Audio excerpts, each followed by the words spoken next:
გავაგრძელოთ აქ მოცემულია კითხვები მოძრაობის უსაფრთხოების საფუძვლების შესახებ და მოძრაობა რკინიგზის გადასასვლელზე. Აი ასეთი კითხვებია მოცემული. Რა თქმა უნდა, ეს თემებიც გავლილი გვაქვს და ბილეთების განხილვისას კიდევ უფრო გაგიმტკიცდებათ შეძენილი ცოდნა. ქვემოთ ჩამოთვლილი რომელ სატრანსპორტო საშუალებით არის 12 წლამდე ასაკის ბავშვთა გადაყვანა აკრძალული? რა თქმა უნდა, მოტოციკლის უკანა დასაჯდომით არის აკრძალული 12 წლამდე ასაკის ბავშვთა გადაყვანა და სწორი პასუხი შესაბამისად ამ სავარაუდო პასუხებიდან გახლავთ პირველი მოტოციკლის უკანა დასაჯდომით. ქვემოთ ჩამოთვლილ რომელ შემთხვევაშია 12 წლამდე ასაკის ბავშვების გადაყვანა აკრძალული? სუბუქი ავტომობილის წინა დასაჯდომით, რომელიც არ არის აღჭურვილი ბავშვის დამჭერის სპეციალური მოწყობილობით და სწორედ დიახ, ეს გახლავთ სწორი პასუხი. აკრძალული გვაქვს 12 წლამდე ასაკის ბავშვთა გადაყვანა სუბუქი ავტომობილის წინა სავარძლით თუ არ არის სპეციალური დამჭერი მოწყობილობა. ესე იგი პირველია სწორი პასუხი. ახდენს თუ არა გავლენას მოძრაობის უსაფრთხოებაზე წყლის ემოციური მდგომარეობა? რა თქმა უნდა, ახდენს და აქაც სწორი პასუხი გახლავთ პირველი. მოკლედ არ უნდა არც გაბრაზებული და მივიждეთ საჭეს და არ ძალიან ახრთოვანებული. დასაშვებია თუ არა სატვირთო ავტომობილის ზარით ფეხზე მდგარი მგზავრების გადაყვანა? რა თქმა უნდა, არ არის დასაშვები. და შეგახსენებთ, რომ სატვირთოებით გზავრთა გადაყვანა არის იმ შემთხვევაში დასაშვები, თუ არსებული წესების შესაბამისად არის მოწყობილი დასაჯდომის კამები.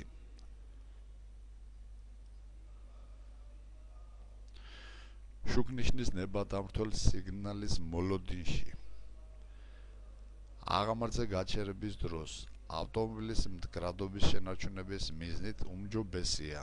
რა თქმა უნდა, უმჯობესია გამოვიყენოთ სადგომი მუხრუჭი. სადგომი მუხრუჭი შეგახსენებთ, ეს არის თქვენ რომ რუჩნოის ეძახით, ესე მოკლედ რო თქვათ.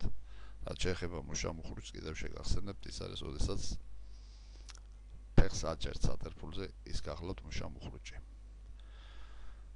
დღეღამის ნათელ დროს მოძრავი სატრანსპორტო საშუალების აღნიშვნის მიზნით ახლო განათების ფარები ირთვება.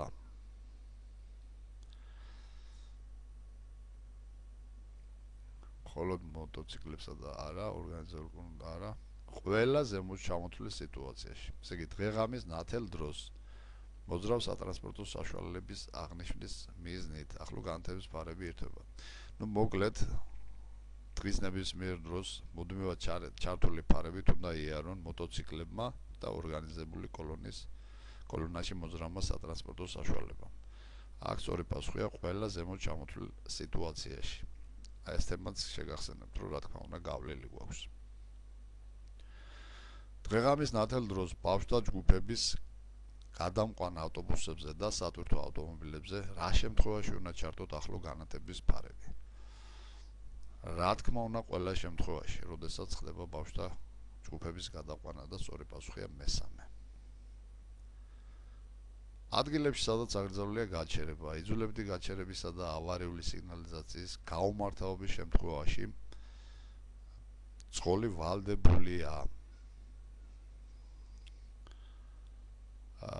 ავარიული სიგნალიზაციის გამოყენის შემთხვევაში წყალი ვალდებულია დასახლებულ პუნქტებში, სადაც საშუალებამდე არანაკლებად 10 მეტრში არ არის სწორი. დასახლებულ პუნქტებში სატრანსპორტო საშუალების უკან არანაკლებ 5 მეტრში დააყენოს საავარიო გაჩერების ნიშანი. დიახ, ვალდებულია რომ დააყენოს საავარიო გაჩერების ნიშანი.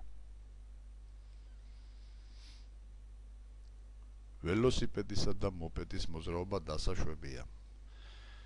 მხოლოდ სავალი ნაწილის განაპირა მარჯვენა ზოლზე ერთრიგა დასაშვებია, დიახ, მხოლოდ გვერდულზე თუ ეს არ შეუქმნის დაბრკოლებას ქვეითებს.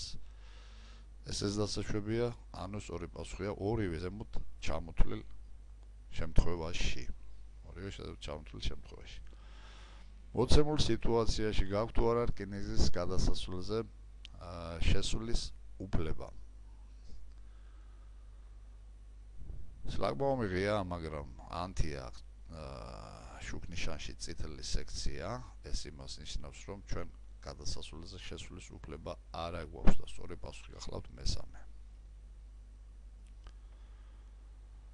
როგორ უნდა იმოქმედოთ მოცემულ სიტუაციაში? ნუ რა თქმა უნდა გავჩერდეთ, მაგრამ სად? გააჩერდეთ და დაელოდოთ შლაგბაუმის გახსნას. ეს მარტივი კითხვაა.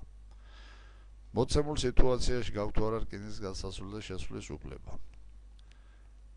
ამ მანქანას როგორ ჩანს შექმნა რაღაც დაბრკოლებები, ვინაიდან ვეღარ მოძრაობს და ეს მიუთითებს, რომ აი ეს ტექსიგნალები უნთია. ესე იგი ჩახერგილია გადასასვლელი, აქედან გამომდინარე ვიცით, რომ თუ გადასასვლელზე ჩახერგილია გზა, გადასასვლელზე შესulis უფლება არ აგვაქვს. და აქ სწორი პასუხი გახლავთ მესამე.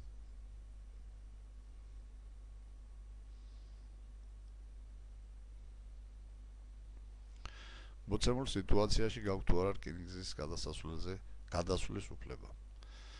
რა თქმა უნდა არ აგვაქვს, ვინაიდან მარეგულირებელი იგივე ჟესტიკულაციით, როგორც პოლიციელი კვიდგასურის მხრიდან.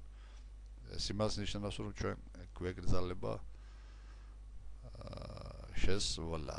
ესე იგი მოცემულ გაქვთ თუ არა რკინიგზის გადასასვლელის უფლება, რა თქმა უნდა სწორი პასუხია არა პირველი. როგორ უნდა იმოქმედოთ მოცემულ სიტუაციაში? ასეთ სიტუაციაში ჩვენ უნდა, ესე იგი, მატარებელი მოძრაობს და დაველოდოთ უნდა მის გავლას, ჩვენ უნდა გავჩერდეთ ამ ნიშანთან, ზეგ ნიშანთან, ანუ გაჩერდეთ მეორე ნიშანთან. ეხლა ეს გახლავთ სწორი პასუხი. მოცემული შუქნიშანი არეგულირებს ტრამვაის და ტროლეიბუსის, ხოლო ტრამვაის არა. და მესამე, ტრამვაისა და სამარშრუტო სატრანსპორტო საშუალებების მოძრაობას. ამის შესახებაც ქონდა საუბარი, რა თქმა უნდა, ეს გახლავთ ტეს, რუსული ტეს მაგვარი შუქნიშანი. როგორ უნდა იმოქმედოს, როგორ უნდა მოიქცეს მძღოლი მოცემულ სიტუაციაში? გაიაროს ერთლიანდაგიანი რკინის გადასასვლელი და სიბრტყელის აუცილებელი ზომების დაცვით, გაიაროს ერთლიანდაგიანი რკინის უშუალო გადასასვლელი შეუჩერებლად და შემდეგ გაჩერდეს ნიშნის წინ და სიბრტყელის აუცილებელი ზომების დაცვით გაიაროს უშლაგბაუმური რკინიგზის მრავალლიანდაგიანი გადასასვლელი. აი ეს გახლავთ სწორი პასუხი. ჩვენ აქ გვაქვს საგზაო ნიშანის ტეგ, რომელიც გვავალდებულებს ყველა ვარიანტში გაჩერებას. ეს ნიშანი კი მიუთითებს, რომ გადასასვლელზე არის მრავალლიანდაგიანი. ამიტომ უნდა გავჩერდეთ, დავწმუნდეთ და ამის შემდეგ გადავკვეთოთ რკინიგზის ხაზი. ესე იგი აქ სწორი პასუხი გახლავთ მესამე. გაჩერდეთ ნიშნის წინ და სიბრტყელის აუცილებელი ზომების დაცვით გაიაროს უშლაგბაუმური რკინიგზის მრავალლიანდაგიანი გადასასვლელი. სად უნდა გაჩერდეს მოცემულ სიტუაციაში? ასეთ სიტუაციაში, როდესაც შლაგბაუმი არსებობს, ჩვენ უნდა გავჩერდეთ შლაგბაუმიდან 5 მეტრით წინ. და სწორი პასუხია მესამე. შლაგბაუმიდან ანსტეკ ხაზამდე 5 მეტრით წინ ერთი და იგივეა. სად უნდა გავჩერდეთ მოცემულ სიტუაციაში? აქ არ შლაგბაუმი გვაქვს, არც საგზაო ნიშანი გვაქვს, მხოლოდ შუქნიშანი და ჩვენ ვიცით, რომ ასეთ სიტუაციაში ჩვენ უნდა გავჩერდეთ შუქნიშანთან. და სწორი პასუხია მეორე. სად უნდა გაჩერდეთ მოცემულ სიტუაციაში? კი ბატონო, ასეთ სიტუაციაში ჩვენ უნდა გავჩერდეთ პირველი ლიანდაგიდან 10 მეტრის მოშორებით, პირველი რელსიდან. სწორი პასუხია მესამე, პირველი რელსიდან უკაცრავად მეორე პირველი რელსიდან არანაკლებ 10 მეტრში. არანაკლებ 10 მეტრში. სად უნდა გაჩერდეთ მოცემულ სიტუაციაში? რა თქმა უნდა გავჩერდეთ საგზაო ნიშანთან. ამ ნიშანთან ზდეკ ნიშანთან და სწორი პასუხი გახლავთ პირველი.